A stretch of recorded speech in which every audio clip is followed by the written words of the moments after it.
So Bishop Charles Ellis has officially issued a statement in response to the allegations made by a woman who claims she was his side chick starting from 2002. And get this, the woman who appears in this photograph alongside Bishop Ellis and the alleged mistress has also come forward with some details that I find very interesting. We're about to get into all the juicy details shortly, but before we dive in, let me quickly ask you to give this video a thumbs up and consider subscribing to the channel if you haven't already. Now let's get right into it. Alright, so just 4 days ago, video surfaced on TikTok exposing that Bishop Charles Ellis was allegedly involved in an affair.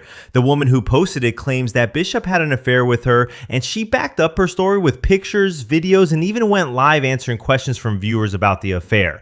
As the internet was buzzing and Christians were reacting, a letter from Bishop Charles Ellis himself surfaced. Here's what it says.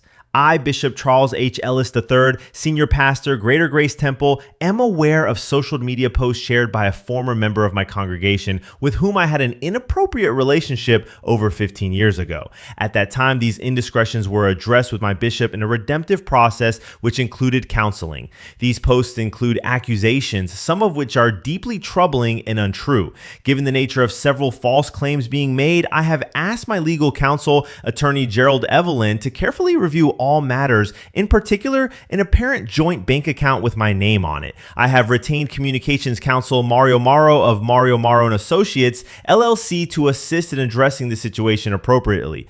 I ask for continued prayers for myself, my family, as well as this individual and her family. My deepest hope is that all parties involved can find peace and healing. Now, this statement kind of confirms that there's some truth to these claims. He says, with whom I had an inappropriate relationship over 15 years ago. That alone admits there was an affair. And he even goes on to mention that these indiscretions were addressed with this bishop and involved counseling, which means there was some form of redemptive process back then. Now, there's still some confusion about exactly when the affair ended, but one thing is clear from this statement. There was definitely an extramarital affair. This isn't just a rumor anymore. It's being acknowledged by Bishop Ellis himself, though he's also disputing some of the claims, especially around things like a joint bank account with his name on it. So at this point, we can at least agree that there was an affair. There's no denying that, so she's not lying about that part, but she's not entirely off the hook either. This woman, Marceau Osborne, who was Mel's friend back then, is now calling her out. Marceau is upset because Mel shared a picture that included her, which in turn dragged her into this whole scandal that she didn't want any part of. So now Marceau is speaking out and she's revealing some other things that are getting a little messy. According to Marceau, Mel, the mistress, always had her sights set on becoming the first lady of the church. Marceau claims that Mel was actively throwing herself at Bishop Ellis, trying to spark the relationship with him, even when the bishop didn't have any such intentions at the beginning. So Mel wasn't just some innocent bystander in this whole thing. Marceau is saying she was very much the one pursuing the bishop, not waiting for anything to happen, but actively pushing for it. Hello again. This is the Bishop Ellis and Melanie, aka Mel story, and I'm responding to, like I said, the DM that she came in my little DM and tried to lie and said that he seduced her. Again, like I said, I never seen this man, and I was there. I know I can see that I never seen this man approach her. Like I said, Melanie has always been on shady things and shady stuff. She was writing bad checks when I ran up on her, when I met her through Milan, her son's other side of the family, the dad's side of the family. She was writing bad checks. She always wanted to be something more than what she was. Like I said, it was always an issue of her being in a man's face, and like I said, she pursued him. She always talked about being the first lady. And I used to be like, Melanie, that's not right. You're wrong. You're not supposed to do that. Because she knew. She knew what she was doing. This man, I never seen this man approach her in the beginning. This is all in the beginning, you guys.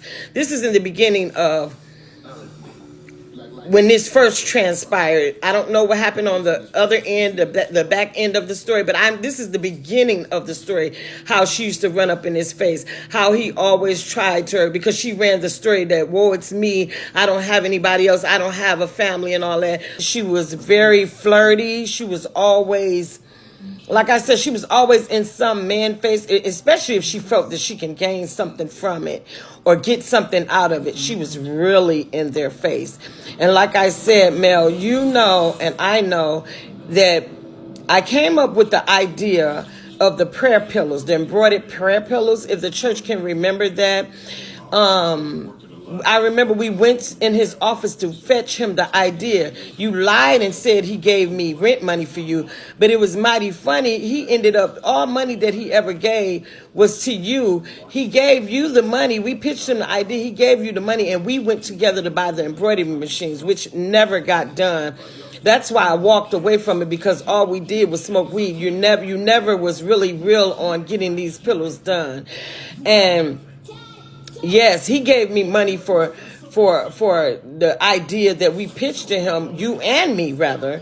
But as far as him giving me money for rent for you, that's a lie. I advise you to get some help. You are desperately in need of counseling. And no matter what you say, I know, and the people that I know that you pursued this man and hunted this man down. Clout, Melanie, oh my God, this is clout that you're doing. You want clout off of Bishop Ellis' name. That's why you're doing this. That's why you're coming out saying all these negative things and putting all this out about what he did and all that stuff. That's why you're doing it, because you're chasing clout, because you feel like he's not giving up anything to you anymore, so you got to get some more money out of it. Marceau's response is an all-out call-out to Melanie, and she doesn't hold back. She's basically accusing Mel of fabricating parts of her story, particularly the idea that Bishop Ellis seduced her. According to Marceau, she's been shady from the jump. She even claims Mel was writing bad checks before she even got involved with the bishop. That's a pretty serious accusation. Then Marceau goes on to say that Melanie always wanted to be more than what she was. She was constantly trying to get attention from men, and in this case from Bishop Ellis, with Marceau claiming Mel was the one doing all the pursuing. Marceau insists that the bishop didn't approach Melanie in the beginning, and that Melanie always talked about being the first lady of the church. That paints a very different picture from the one Melanie's telling, and it shows how there were deeper motivations at play here. From what Marceau has revealed, we can definitely agree with the people who've been commenting that this whole situation is rooted in money. Let's be real. This is about money, no cap. It seems like the bishop stopped financing her, and I'm guessing she was getting some kind of financial compensation for her role in all this. Now that the money is dried up, she's decided to blow up the story and take it public. Almost like she played the bishop and he fell right into her trap. This is a clear example of why pastors, especially married pastors, need to be super careful when dealing with women who aren't their wives. In the comments of my previous video on this issue, Nathaniel Brown shares a similar story. It's a story that hits close to home for some, and it adds a layer of understanding to this whole situation. Let me read it to you. The bottom line is both parties were wrong. Bishop Ellis knew he was married, and the side chick knew he was married. I can speak on this because I have a personal experience that relates to this scenario.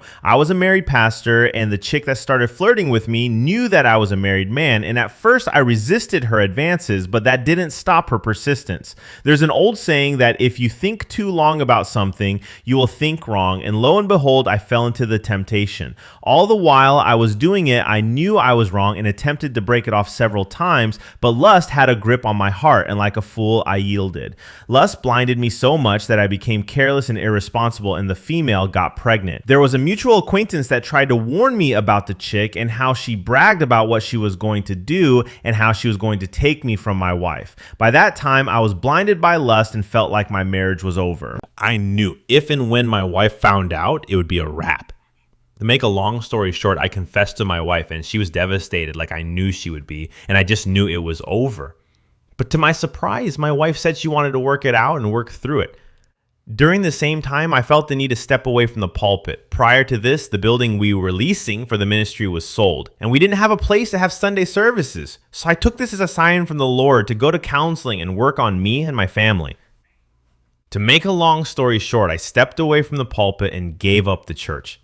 There are other preachers and pastors that felt like I shouldn't have stepped away from the pulpit or the church, but I felt like I needed to work on myself.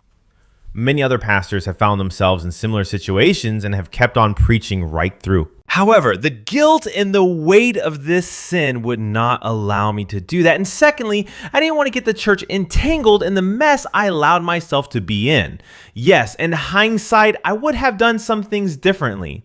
Many people are going to have their opinions on what should happen, etc. Hopefully and prayerfully, Bishop Ellis will just take ownership of his wrongs and sincerely repent, because a lot of people will be hurt by this, and I can only imagine. My prayers go out to him and his family.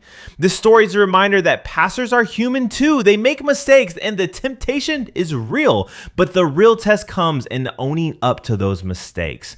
It's about accountability. In this case, it looks like Bishop Ellis has a long road ahead in terms of repairing his reputation and mending relationships with the people he's hurt. So what do you think about all this? It's clear that both parties involved here are responsible for their actions, but as the story continues to unfold, let's hope there's genuine accountability and healing for everyone involved.